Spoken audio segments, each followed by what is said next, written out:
رجعت لكم بعد زمن طويل، بعد لما كنت خلاص غبت، بس رجعت لكم بقوة بعد فترة طويلة. أنا جاي أكلمكم النهاردة عن تفصيلة صغيرة، وهي شركة الكورة بتاعة نادي الزمالك. الخبر الكويس إن شركة الكورة دي هتتعامل فيها، أو زي ما هم قرروا يعملوا فيها، نسبة الأكبر للمستثمرين 60% أو 51%. ولكن وكالعادة في ناس ما يعجبهاش الكلام ده، عايزين يخلوا النسبة الأكبر للزمالك عشان نفضل موجودين وعايشين في دوامات مجالس الإدارات.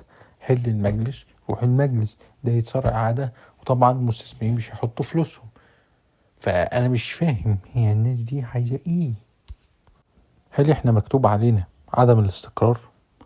هل إحنا مكتوب علينا إن نادي الزمالك ده يفضل طول عمره بين النصابين وأصحاب المصالح اللي بيرتووا منه المصالح، وياخدوا منه سبوبة وفلوس، وفلان يشغل ده وفلان ما يشغلش ده؟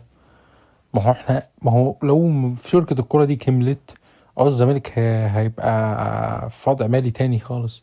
بس الناس أصحاب المصالح دي مش هيلاقوا مصلحة تانية مصلحوا بيها. الشبوبة هتقفل خلاص. فنهاجم دلوقتي الشركة ونطلع ديك أبوها، ومش مهم بقى الزمالك يخرب، مش مهم بقى قضايا القيد، مش مهم اللي علينا بقى من فلوس، مش مهم ان كل الناس بقت بتواكب العصر، وكل الفرق افريقيا اللي هم الكبار بقوا بيواكبوا العصر، واحنا بقينا في اسفل السافلين. مش مهم يا جماعة، المهم ان احنا في الاخر بتوع سبوبة. مش مهم، اهم حاجة ان احنا ندعم الشخص بتاعنا، وهو ده اللي ينجحنا، وهو ده اللي يدينا السبوبة، وندعمه بالجان، سواء زفت المجلس السابق او المجلس الحالي. يا جماعة عايزين نخلص. احنا مش هنقعد طول حياتنا في الموال ده. انا مش هقعد طول حياتي واقف على حل مجالس الادارات، واقف على الدولة تعمل لي ايه ولا ما تعمليش ايه، واقف على سحب الارض، واقف على عقد رعاية ويا ريتني باخده. مهما اخد الدوري، مهما اخد لهم مش عارف ايه، بيدوني عقد رعاية. نفس عقود الرعاية المعفنة هي اللي بناخدها. الدولة مش مدينا حقنا، يبقى احنا محتاجين مستثمرين يصرفوا على النادي. خلاص يا جماعة هنقفل. ما انت مفيش فلوس هتقفل، انت مفيش زفت هتقفل. لا بحناجر الجماهير ولا الوايت نايتس ولا الدخلات الوايت نايتس هي اللي هتصرف لنا على النادي. هنقفل الكورة فلوس. يعني انا قلت معلومة خصخصة النادي دي قبل ما، وكنت عايزها كمان خصخصة بقى كامل. يعني شركة الكورة هي دي العظمة اللي لقيتها عشان ننقذ النادي. النادي كده هيقفل يا جدعان. انتوا بتقفلوه، انكم ترفضوا نسبة المستثمرين، انتوا بتقفلوه بالمعنى الحرفي.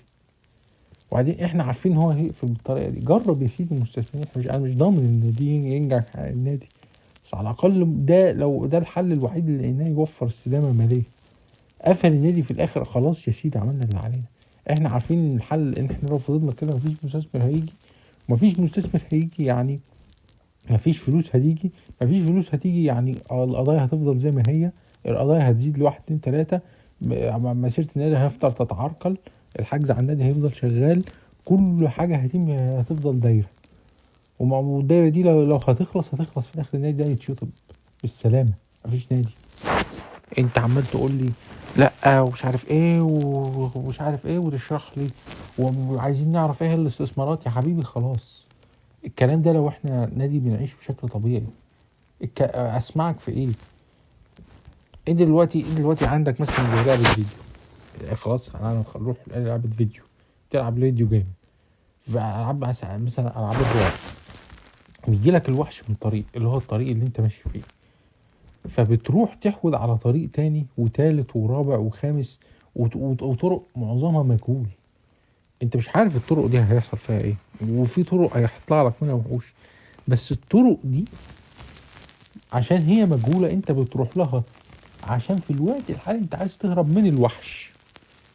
ايه الوحش اللي الزمالك بيهرب منه؟ لو انا بتكلم بالصيغة دي، الوحش اللي الزمالك بيهرب منه هو الوحش الانتهاء الوجودي.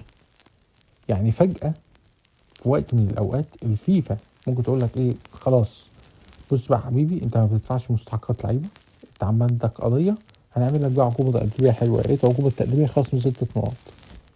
نكون مثلا في دوري خصم 6 نقاط، كأننا خسرنا ماتشين. طيب نفضل بقى على هذا الحال، مفيش مستثمرين. معلش يا حبيبي، العقوبة التالتة التأديبية ايه يا فيفا؟ العقوبة التالتة اهبط للدرجات الأدنى، مش التانية حتى، الأدنى، الدرجة الرابعة أو التالتة، الرابعة غالبا. وشوفوا اللوائح، شوفوا اللوائح، تهبط للدرجة الأدنى. فأنت ليه بتشرح لي وتقول لي أنا عايز أشوف والمستثمر وأعمل؟ خلاص يا حبيبي، فات الأوان على الكلام ده، فات الأوان. عارف، ممكن أقول كلامك صح، وممكن أقرأ لك، وممكن أسمع رأيك، وممكن كمان ما اتهمكش لأني مش واثق إن نواياك فيها شيء كويس.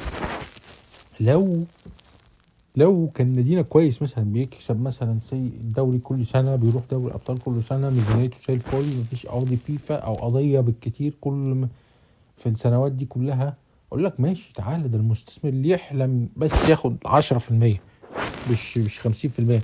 دلوقتي بقى بتقول لي لا، انا عايز المستثمر يجي وتقعد عمال تتشرط عليه. حبيبي، ناديك بيفلس، انت بتتشرط عليه، عامل ليه الانعاره دي؟ ناديك بيفلس، خدنا دوري وتمام وحنجرات الجماهير، ناديك بيفلس. عايزين نجيب لعيبه، عايزين نفتح القيد، مش عايزين حد يذلنا. عايز يا سيدي حتى لو هخسر بطوله اعيش كنادي طبيعي، اكمل بنفس اللعيبه ونفس المدرب الموسم الجديد لو هم كويسين، او اجيب غيره مثلا، بس اكون مخلص كل حاجه مع القديم، ما يبقاش عندي قواضي في الفيفا. زي ما بيدو قال، اعيش كنادي طبيعي. واخيرا اقول الموضوع كله ببساطة، احنا عايزين مصلحة النادي ده، احنا عايزين النادي ده يبقى افضل. النادي ده يبقى افضل لما نحاول نجرب حاجة جديدة. احنا الطريق اللي هو طريق ان احنا ما يبقاش فيه مستثمر، ده احنا عارفينه واحنا عايشينه حاليا. مستقبلا ما تنتظرش اي حاجة للنادي ده، ما تنتظرش اي شيء يفيد النادي ده، انتظر بس الخراب وان احنا نختفي. مفيش حاجة تبصلها في حياتك قد ان احنا نحاول نجرب حاجة جديدة، لعل وعسى تنجح. هل احنا ضامنين انها تنجح؟ لا، انا مش ضامنين انها تنجح، بس خلاص فات البوان، ما قدامكش غيرها. مش عايزين نعيش الصراعات دي تاني.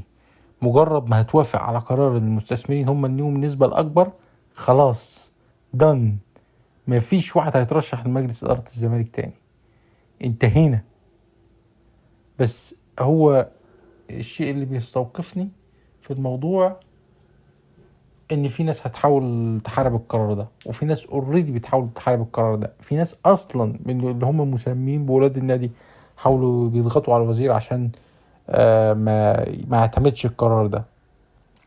احنا بقى هنا دورنا نقول لك ان القرار ده هو الامل الوحيد عشان نهرب حتى من وحش الاختفاء الوجودي، عشان نعيش ويبقى عندنا استدامة مالية، عشان ما ينتهيش بنا الامر ونبقى زي النادي الاسماعيلي اللي بالمناسبة بيعمل الموضوع ده.